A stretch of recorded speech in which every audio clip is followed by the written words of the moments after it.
Good morning, everyone. Okay, we'll continue our book reading this morning, The Toyota Way to Service Excellence by Jeffrey K. Leica and Karen Ross. Yesterday, we started from chapter 1, which says, What is service excellence?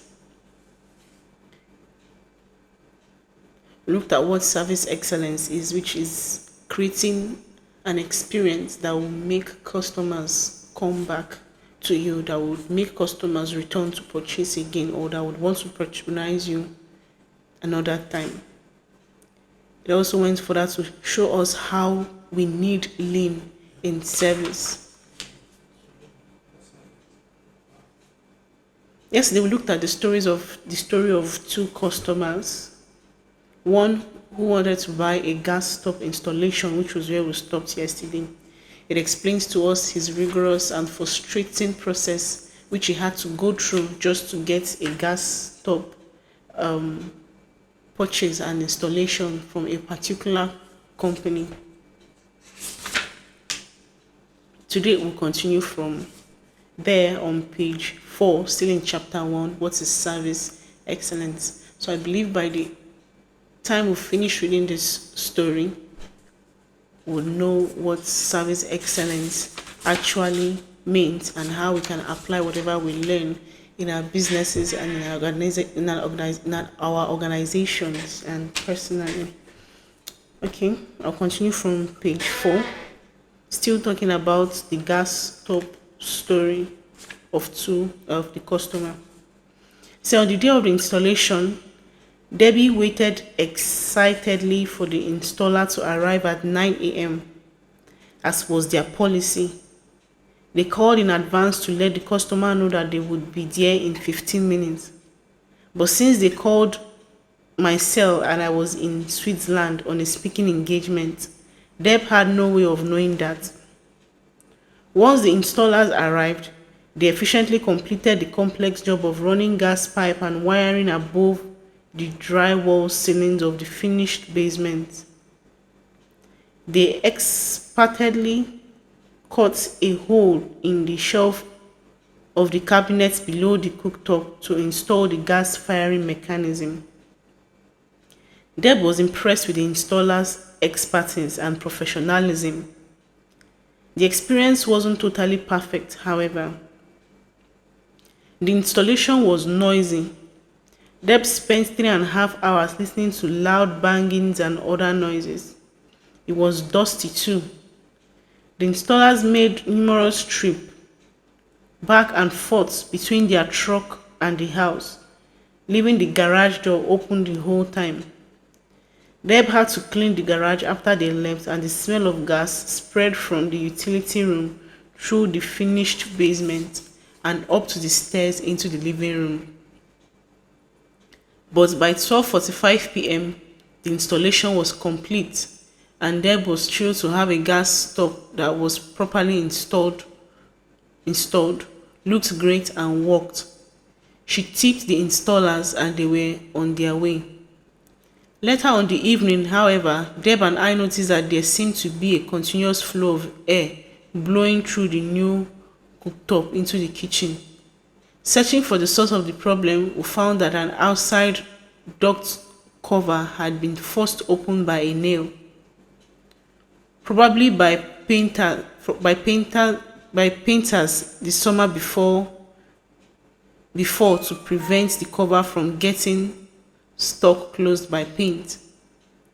We removed the nails and the problem was solved. My Mother's Day present was a rousing success.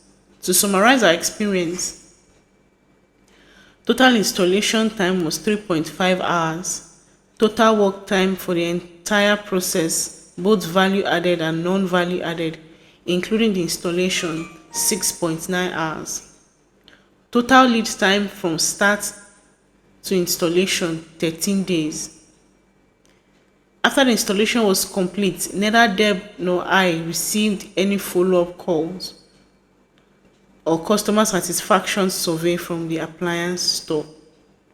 We probably would have said everything was fine.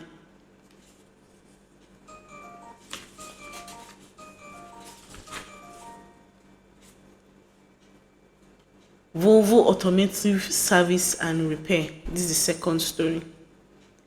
So like the appliance store, Volvo dealership in Sweden had a solid reputation, but simply having a solid reputation was not satisfying to Ina Godmodson, Vice President of Customer Service, a devout student of the Toyota wing.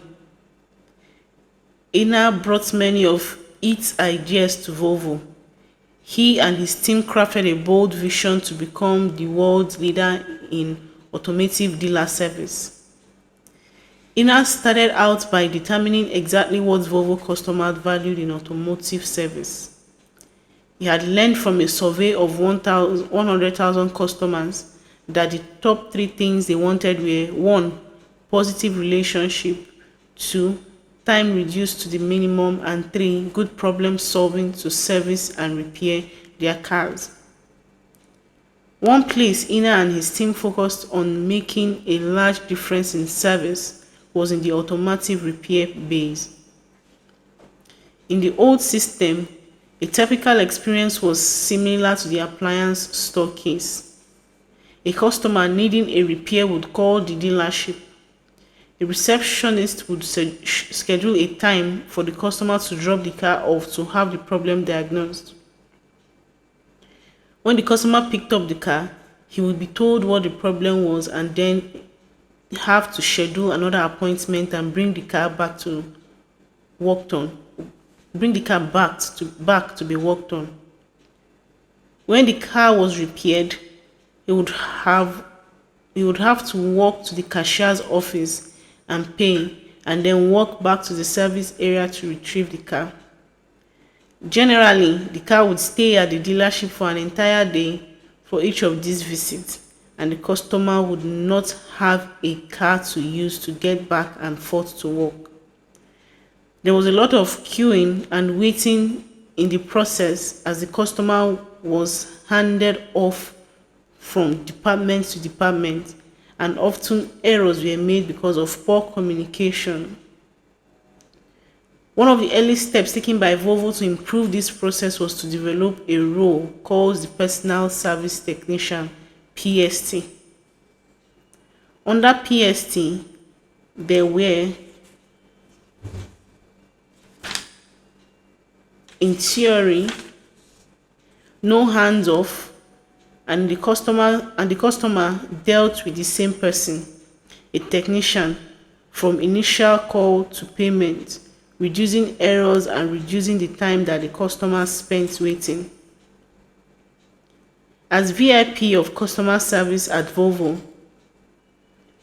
Ina had taken this step further to what he had this team called 1 hour stop.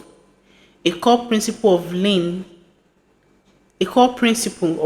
is one-piece flow, and they ask, what would it look like for customers to flow from step to step without interruption?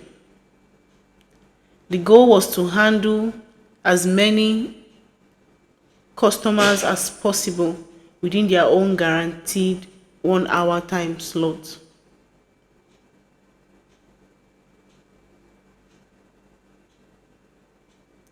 Starting from the first time the customer entered the dealer with the car until the customer left with a repaired car, they found that the PST system had limitations and that customers often did not reach the technicians when they called in because the technicians were busy. They also found that the technicians often sent the customers to the cashier to pay at the end of the service, instead of taking the payments themselves. Customer didn't like either of these conditions. Making 1 hour stop a reality would require many changes beyond creating PST roles. One thing that Ina and his team learned was that to have a short and reliable lead time to repair a car, they needed 2 technicians in a repair bay working together. A single technician had to walk around and around the car to work on it, while having 2 technicians meant that each one could work on a side. They could then plan out the steps each would follow which Toyota calls standard work. It was also important that they had the right parts and tools prepared for them in advance of the job, like a pit crew for car drivers. Okay, this is where we're going to stop for our reading this morning, talking about what service excellence is. So at the end of the first story of the customer who wanted to buy a gas cooktop, service would have been excellent if after the installation the company would have followed up and called to ask for customer satisfaction survey, and every other thing to find out if they were happy with what they did. But this company didn't follow up. There was no follow-up from the company. There was no survey, customer satisfaction survey. They didn't receive anything and stuff like that. So they felt everything was okay. So at the end, the experience was not totally perfect, but it was okay in some ways, but it wasn't an excellent service. Then the Volvo automotive service and repair. We talked about Volvo service vision, and in their vision to lead the world, they have a why and a how and a what. How is lean going to work for them? Then let me just read the Volvo service leading in the world. Their why is the Volvo brand promises world-class personal service designed around timeless relationship and respect. A global success will be driven by making life less complicated for people, because satisfied customers will always come back. And how did they do that? Using the lean principle. Instead of letting customers go from one person to the other, they decided that they will have one person that is going to be in charge of taking reports, cashier, everything and the rest of it. Then for repair, they were going to have two technicians who is going to do the repair. That was how they applied the lean principle.